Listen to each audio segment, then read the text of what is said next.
Dula-dulaan para sa buwan ng wika.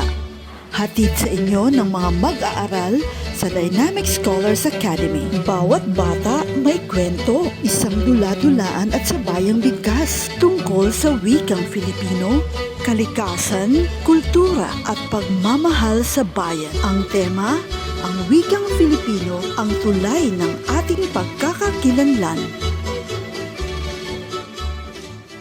Simulan natin sa unang pagtatanghal ng mga mag-aaral sa departamento ng preschool. Ang kwento ng munting hardin. Ako po ang araw. Nagbibigay ako ng liwanag at init upang lumago ang mga halaman. Maraming salamat, araw, dahil sa iyong liwanag, ako'y namumugkat-kat at nagbibigay ganda sa hardin. Ako naman ang ulan, dinidilig ko ang mga halaman upang sila'y mabuhay at lumago. Kami yung mga puno, nagbibigay ako ng hilig, sariwang hangin, at tahanan ng maraming nilalang. Ako ang paro-paro. Masaya ako lumilipad sa mga bulaklak at nagbibigay kulay sa hardin. Ako ang puno. Tinutulungan ko ng mami ang mga halaman upang manatiling dekla ang kalikasan. Ang kalikasan ay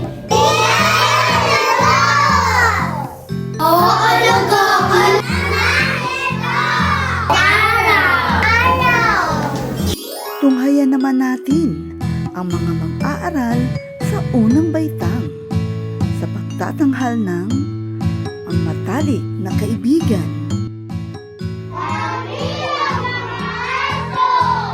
Dapat akong nagbabantay at nagbibigay saya sa aking pamilya. Kami ang mga pusa. Liit man ako, nagbibigay naman ako ng pagmamahal at saya. Kami ang pusa. Kasama ko ng masasaka sa pagtatanim upang magkaroon tayo ng pagkain. Kami ang mga ibon. Nasasaya ko ang paligid sa aking magandang ulitin. Kami ang mga isla. Isa ako sa mga pagkain na nagbibigay lakas sa ating katawan. Kami natin ang mga araw.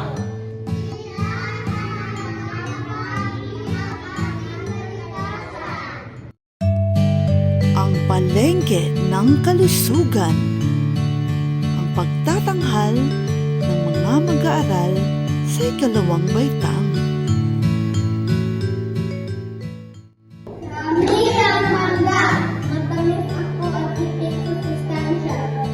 Kami ang karot. Tumutulong akong mapanatiling malusog ang inyong katawan. Kami ang kamatis. Mayaman ako sa mga vitamina na kailangan ng ating katawan. Kami ang saging. Kami ang malakas upang makapaglaro at makapag-aral ng mabuti. Kami ang isda! Yaman ako sa kusina upang kayo'y maging malakas at matalino. Piliin ang kasuhan ng pagkain upang maging malusog, masigla, at handang matulong araw-araw. Mga sagisag ng Pilipinas. Atin namang tunghayan ang pagtatanghal ng mga mag-aaral sa ikatlong baitang. Ang bawat bansa ay may mga sagisag na sumasalamin sa kasaysayan, kultura at pagkakakilanlan ng mamamayan. Kilalanin natin ang ilan sa mga pinagmamalaki ng ating bansang Pilipinas. Ako ang matawat ng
mga bayani. Tunghayan natin ang pagtatanghal ng mga mag-aaral sa ika-4 na baitang. Ang karunungan ay kayamanang hindi mananakaw. Mag-aral kayong mabuti at gamitin ang inyong talino sa paggawa ng kabutihan. Ang tunay na katapangan ay ang paninindigan sa tama, maging matapang sa paggawa ng mabuti.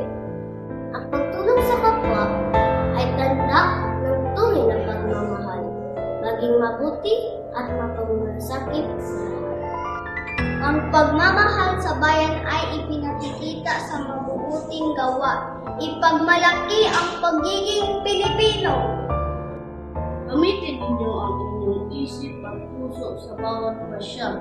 Ang mabuting asal ay tala ng tunay na karunungan. Kami ang kabataan Pilipino.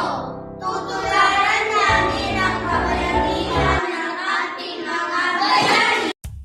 Ating saksihan ang huling pagtatanghal mula sa mag-aaral ng ika-5 baitang, ang pamana ng kulturang Pilipino.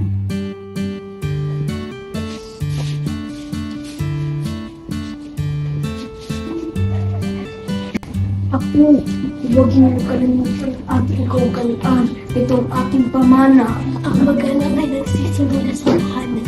Igalang ninyo ang inyong mga gulang at makakatanda.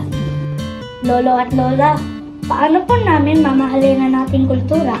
Sa pamamagitan ng paggalang ng pagtutulungan. Paano po namin ito gagawin?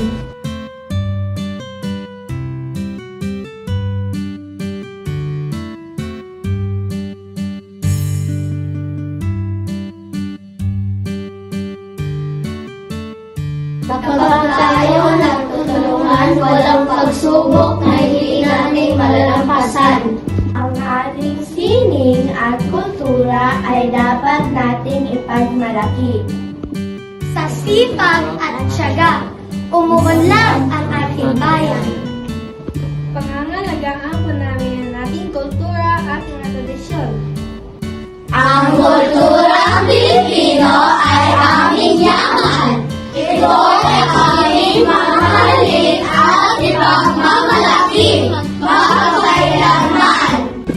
Ngayong araw, ating nasilayan ang kagandahan ng ating kalikasan, ang kabutihan ng mga hayop, ang kahalagahan ng masustansyang pagkain, ang mga sagisag ng ating bansa, ang kabayanihan ng ating mga ninuno, at ang mayamang kulturang Pilipino. Naway manatili sa ating puso ang mga aral na ating natutuhan at maging gabay sa ating paglaki bilang mabubuting mamamayan. Kami ang kabataan Dynamic Scholars. May pagmamahal sa Diyos, may pagmamahal sa kapwa, may pagmamahal sa kalikasan, may pagmamahal sa ating kultura, may pagmamahal sa ating bayan, at may pagmamahal sa wikang Pilipino. Mabuhay ang wikang Pilipino! Mabuhay ang Pilipinas! At diyan nagtatapos ang mga pagtatanghal, isang masigabong palakpakan para sa ating mga mag-aaral.